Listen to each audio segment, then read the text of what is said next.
Figured it out. All right. Okay, here we go.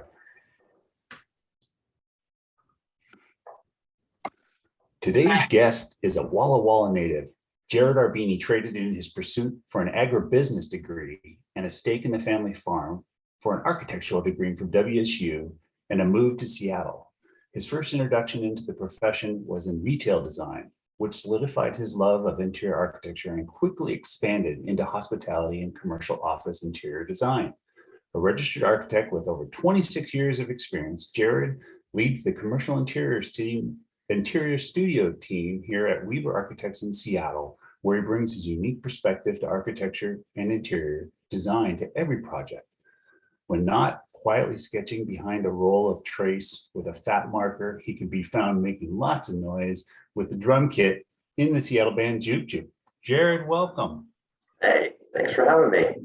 Yeah, well, you and I, we've worked on and off together for, I don't know, 15 years probably. Oh, yeah. And so I'm super excited to have you on the phone. What I think is really interesting about what you do here in Seattle is you seem to be in the middle of our tech community in a big way.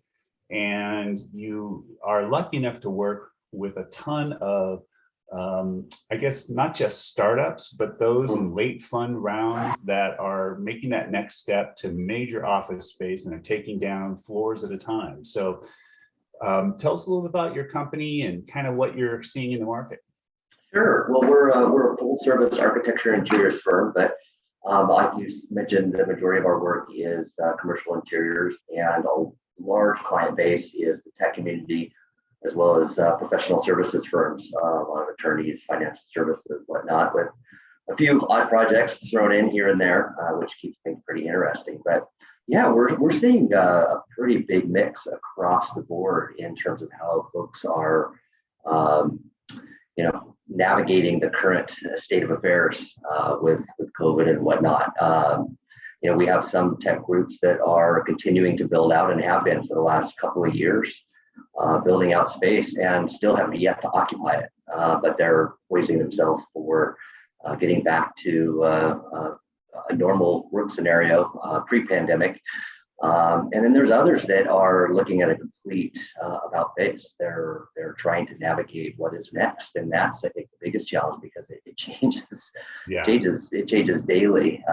It's something that's completely evolving on a constant level. So Which is I think fun in some ways and stressful in others. It is. It's exciting because the opportunities are great. The challenge is really focusing in, because things are changing. I mean, it's just every time you think you got something, it does a 180. So Yeah, I think that more uncertainty is really the biggest thing that, even from both of us really have great brokerage community relationships in our community. Right. And a lot of our business stems out of our relationships in the brokerage community. I know those guys are really working hard. And I think that a lot of the work is not going anywhere. It's a lot of kicking of the can. Yeah, no, there's a lot of that. There's a lot of hurry up and wait. I kind of equate it to running in sand. It feels like we're busier than ever, but we're two steps forward, one step back, and it is hard. And I can only imagine what the brokerage side is facing with client uncertainty and some vacant space on the market, a lot of opportunities out there, but nobody quite wants to commit yet. So I found it interesting. About 2 weeks ago, I started getting calls from the brokers that I work with and have worked with for over 20 years. And that's the first time I think I've ever remembered them calling me. Right. Hey, let's have lunch. Let's catch up. Exactly. Let's figure out what's going on.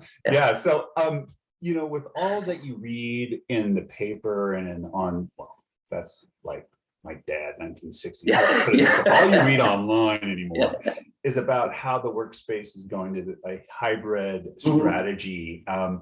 Have you found that there's significant changes in your approach or workspace planning for clients today? Yes and no. What we're finding now, which kind of comes back to that running in sand, we are planning the office of the future, or the new, the new hybrid office, where it's this kind of be all end all space that gets everybody back and excited and coming in to collaborate, but knowing that they're still going to work remotely. But then on the flip side, it's like, hey, can you plan that same space, assuming we're all back at normal? So we're doing multiple plans for folks where it is, a hybrid, completely work remote, with just meeting space, to a flex hybrid scenario where maybe you're in the office 2 to 3 days a week, to a full on, everybody back. So there's a lot of, we're trying to cover a lot of territory, and that's what's getting challenging, because we're trying to do that in reduced space, because across the board, most folks are making reductions.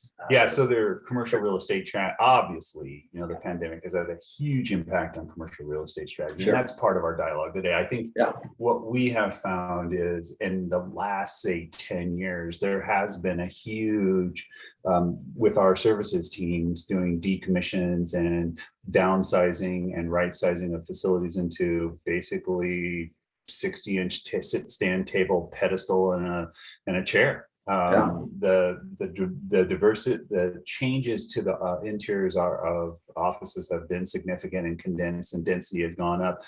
I haven't yet seen a tremendous change in density among our clients. I think they're holding tight, trying to figure out, like I say, the uncertainty is huge.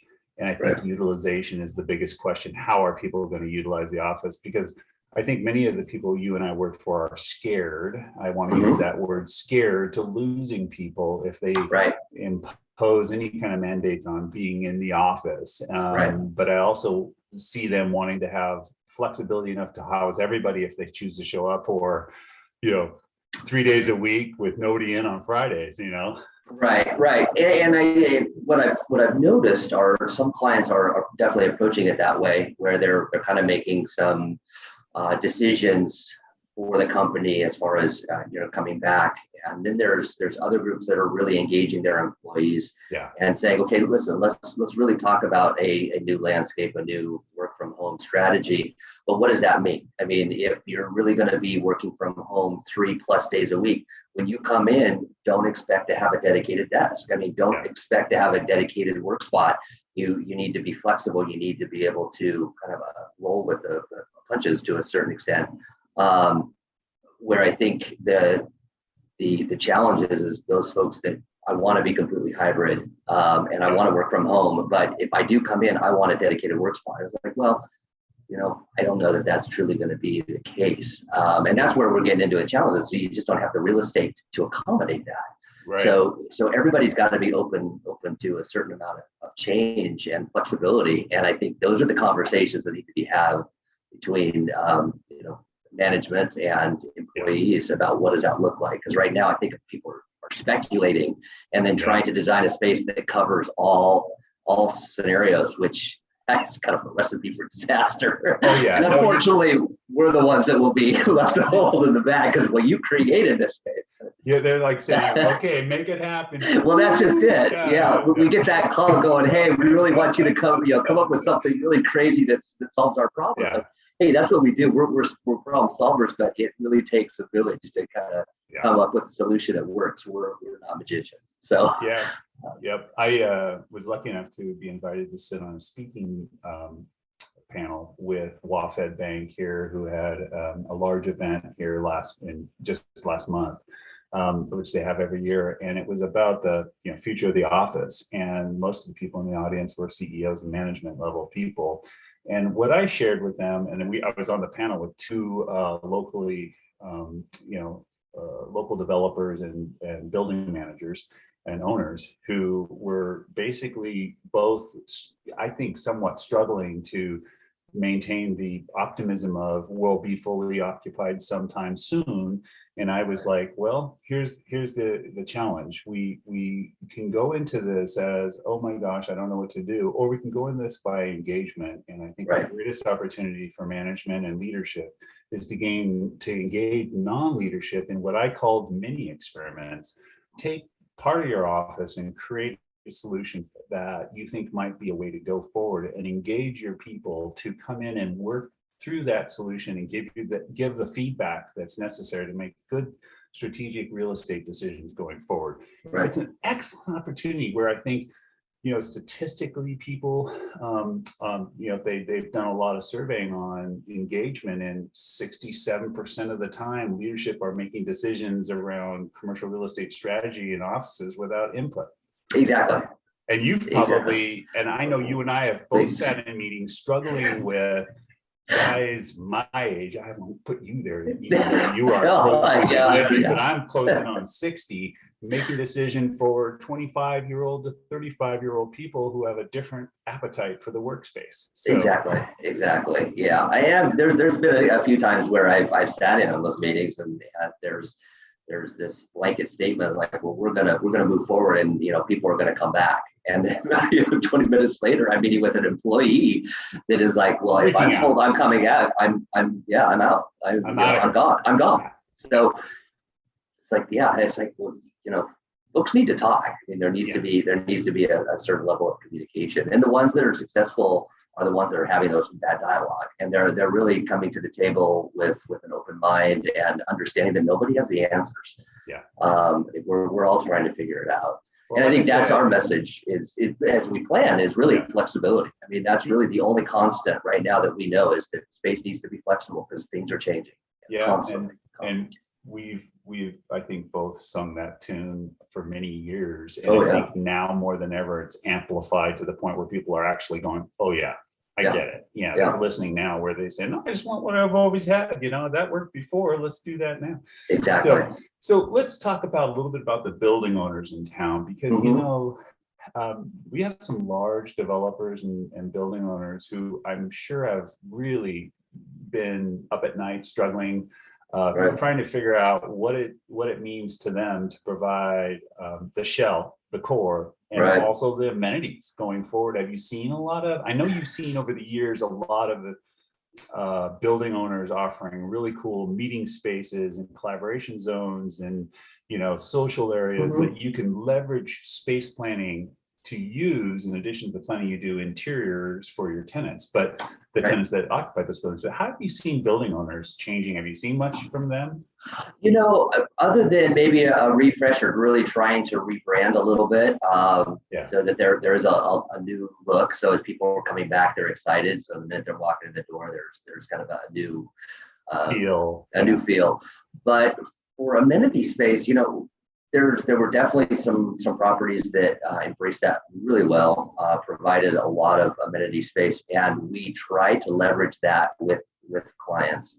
Let's not build out all these conference rooms because you've got a lot of this stuff that's available for you, or wellness rooms, those kind of things. And for the most part, I would say that, they were open to it, but when it came down to it, the thought of, well, we have to schedule it, and, we have these meetings randomly, and they just, that was always a challenge. Very, very rarely were we able to reduce a footprint for a tenant space because of the amenity space as a perk. I think if anything, it's probably maybe a little bit harder now with still potentially some social distancing and people feeling comfortable coming back and interacting. I mean, I think that's the challenge. I think it's been a quick turn too. I think that the co-work environment suffered early on with a huge amount of, well, I don't know these people. They just work randomly in the space, which is their big advantage to collaborating with people you don't know or from different industries. But now I think that tide has turned a little bit, where I think there's a little more safety with vaccinations and that sort of thing, and cleanings, a little more understanding of what was going on with the pandemic. And now I think that co-work environments can be really at the core of the leveraging, and or those amenity areas can be at the core of leveraging workspace in a new and different way. And I don't think we've quite seen it yet on our side. I don't know if you've started to see that mindset change. No, not yet. Yeah, I think that to your point is, I've always felt the same way about amenity spaces and people saying, oh, the newer buildings, we have to have all this cool, for the millennials and the Gen Zs, they have to really have these really cool spaces where they can tuck up and have fun and lay back and do their thing. And I'm like, well, I never really seen anybody using those spaces. That's just it, yeah. And that's a tough one. Yeah. That's a tough one. Because the perception of I think the perception of office spaces, although it's being impacted now, it really hasn't mindset wise changed. It really hasn't. Yeah. Right. Yeah. No, I agree. And I'll also say that I know there are people on the, it depends on where your company is at in a lot of ways in terms of how you're going to develop and design office space going into, in my opinion. Mhm. We work with a lot of tech companies who really, their foundation is on innovation and creativity. And in those cases, you really need to have people together to innovate and to create together. You do. One of my clients is we create, our inspiration is creating new technology with those that we love, and they love, that's their, kind of one of their DNA aspects to having people in the workspace and how vital it is. And I think it's an interesting way to put it. But I don't see them taking advantage of, space outside of the what's leased, I don't, although I have seen a little bit of a kind of a hybrid approach where we've got some tech folks that are leveraging apartment space, and they're creating their own little mini kind of a work studio that may be somewhere between home and work, and so they can still maybe do meetings on a little bit more of a micro scale, and it's theirs to own. They can manage it, and they're outfitting it as more of a work lounge type work style. Lounge, exactly, where they can have some of their immediate team on board there versus in the office, and not in somebody's house. So yeah, that's also something that we're seeing a little bit more of, which is, it's interesting because I think it does open up possibilities. I think that's the most interesting. I mean, we're literally in the center of the universe for cloud computing here with Amazon and Microsoft, and now Google and Meta and Apple, and the amount of technology pursuit, and basically they're pursuing the talent here in Seattle, which is off the hook talent wise for all the leading technologies and artificial intelligence and all the other cutting edge technology going on. And I think that what I find interesting is, Workspace is still so far behind in terms of its mindset to accommodate people who are really creating the latest in technology that I'm really excited. That's one thing that kind of excites me after 40 years in this business of moving and installing companies and designing workspace and so forth. It really is a great opportunity to look at, hey, thinking differently about our strategy. And, I think that the other part of it is most of, the eclectic mix of people generationally will have such a diverse, as they always have, impact on the decision-making that you can't get anybody really happy and excited about one thing. You have to do so much compromising. It's like politics, right? Exactly. Nobody's happy when you're Exactly. Yes. Yeah. If you try to please everybody, nobody's happy. Yeah. No, that's so true. Very true. Yeah. So commercial real estate strategy really is at the core of this. And I'm curious to see, have you seen anybody going to the hub and spoke meeting where, like this whole notion around apartment? I've also seen the opportunity for hospitality to do the same thing, where they can literally shift rooms into work lounge or offices. Right.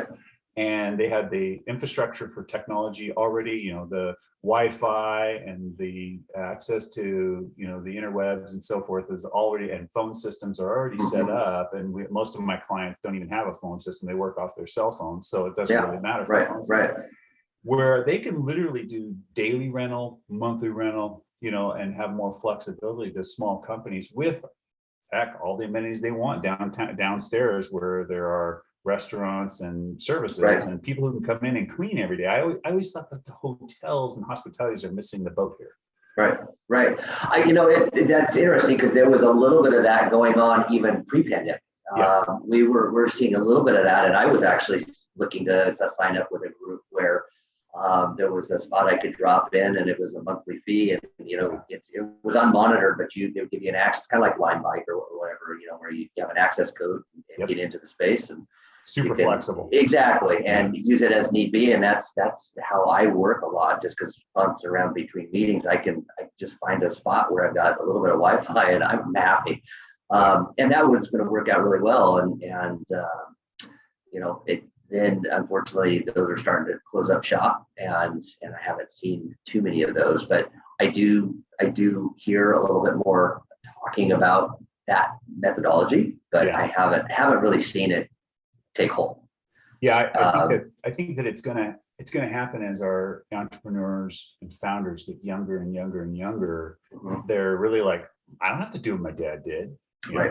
Oh yeah. And by the way, my dad worked for Boeing, and he sat in the open environment at one of the 72 by 36 steel desks with rows and rows and rows of densely configured, working on landing gear for the B-2 bomber. It was and the funny part about that is he would get up and he wouldn't even know whose birthday it was. He would just get in line for the cake.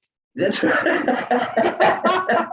So talk about open and collaborative. Boeing had it figured out in the 1960s. Exactly. So it somehow comes back around in a way that's so funny. Just it like does. Yeah. Oh yeah. I shake my head every time I look at pictures of that, and those old steel desks. And some people, they're sought after as collector's items. Oh, they are. But can you imagine just the collaboration and just the creativity in something like that? Where same where you see drafting studios, and it's just rows and rows of folks just drawing, and then just pre-computer. Yeah. Slide rule. Exactly. Designing systems that fly in the air and go to the moon. I mean, it's like, oh my God. Yeah. Yeah. No, to be a fly on the wall at that time would have been great. Well, so we've touched on it, but culturally, and how they're approaching flexible workspace. Are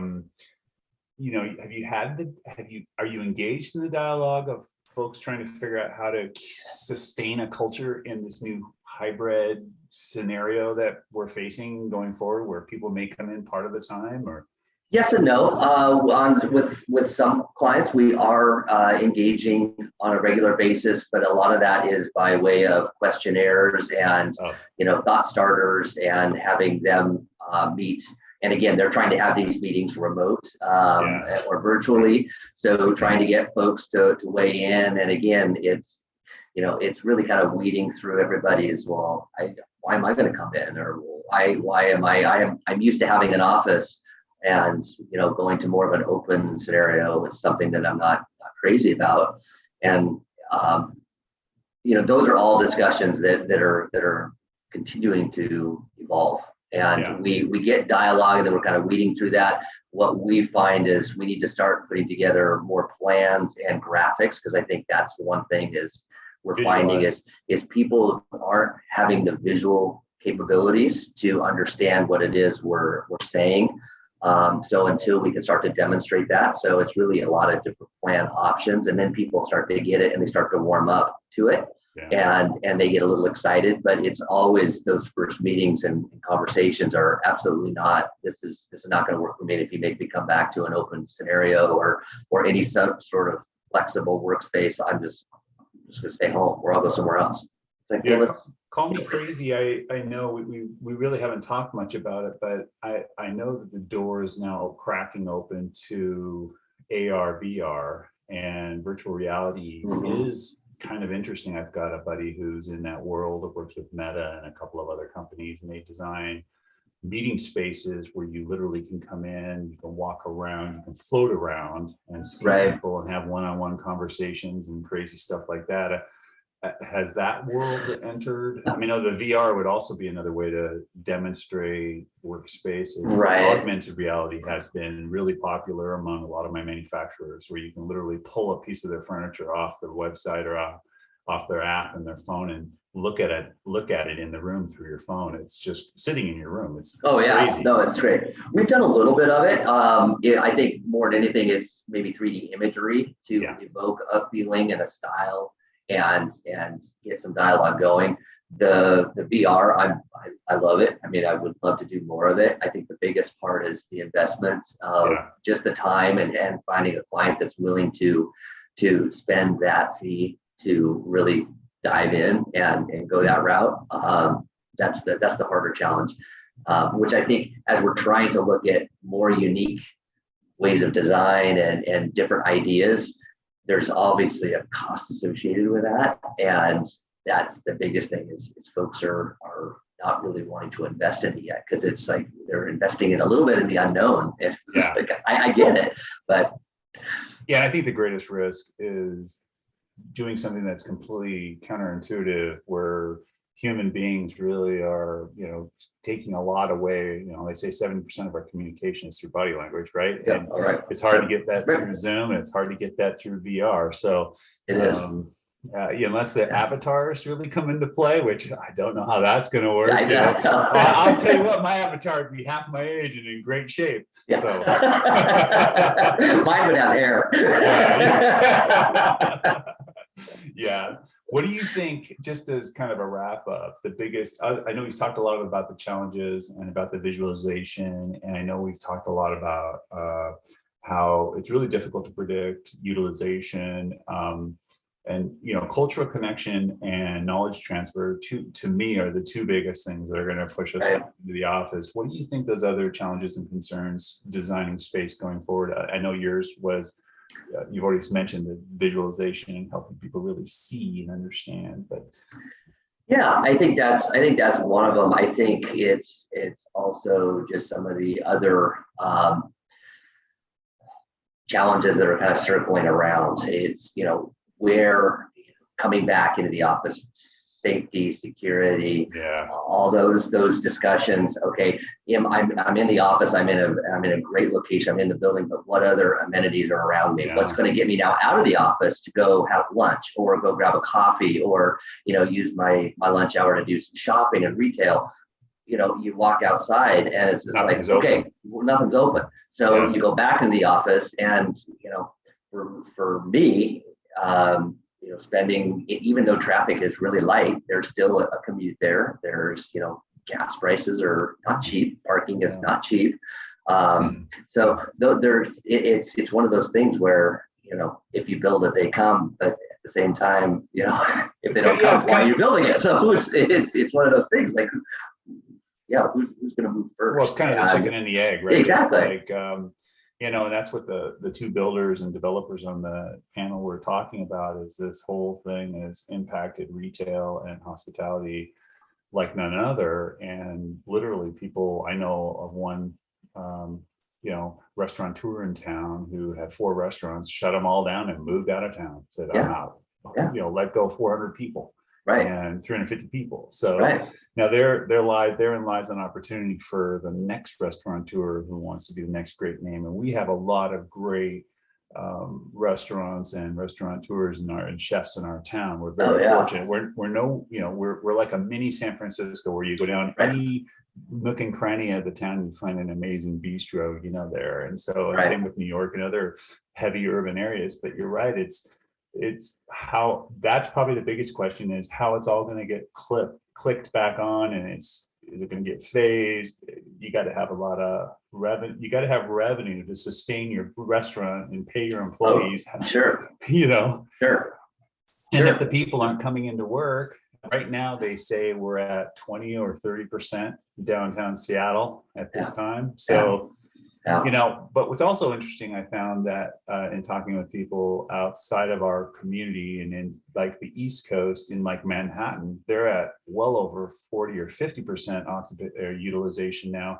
But I think that has a lot to do with housing. So if I have a 2-bedroom apartment and a dog and 2 kids, and no place to work, I guess I'm going to be going back into work pretty darn quick to get something done and get away from the craziness at home. Right. Where in Seattle, we seem to have a kind of a more, I won't call it luxurious, but we have more access to larger homes and more room to work. My wife and I have both have offices on the other side of the house, so we don't bother each other, and it works out great. And I've been doing it for 4 years now. I moved out of town and have been working remotely like this for 4 years. So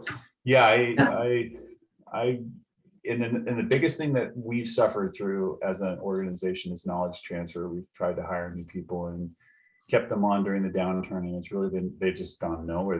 This is a learn by doing business. So yeah, we're saying the same thing. It's challenging. It's really challenging, and being able to there is so much that young designers can pick up just by being in the room and being a part of those meetings, and working through design problems. And what we're finding is it's challenging because you're trying to mentor remotely, and folks are working on their own unassisted, and they're going so far, and then you're having to pull them back, and kind of it's like, okay, well, that wasn't quite right, and then they get discouraged, and so it is a challenge. No, it really is a challenge. Yeah, and I think the big key is those who can afford and have kind of come further in their careers and can work from home and sustain their account relationships will probably continue to want to do that. Those same people are the people they need in the office to work side by side with the people who are onboarding and starting out in this industry. They are. And we're seeing, especially in the design profession, we're seeing a lot of designers have left, and those with a lot of experience and talent are going out and either doing contracts where they get to pick and choose. And I've noticed that. There's been a lot of that. A lot of that in our community. Very interesting. Yes. Well, I know we're up against the clock, and I really appreciate the time you've shared today. It's great to see your face. I know we always have a lot of fun when we sit down and chat. I know we nerd out a little bit, so hopefully all my 13 and a half listeners will get something out of this. Well, I did. I had a great time. Yeah. Well, thanks, Jarrod Arbini. Thanks again, and great luck to you going forward, and I appreciate everything that you do. Great. Thank you.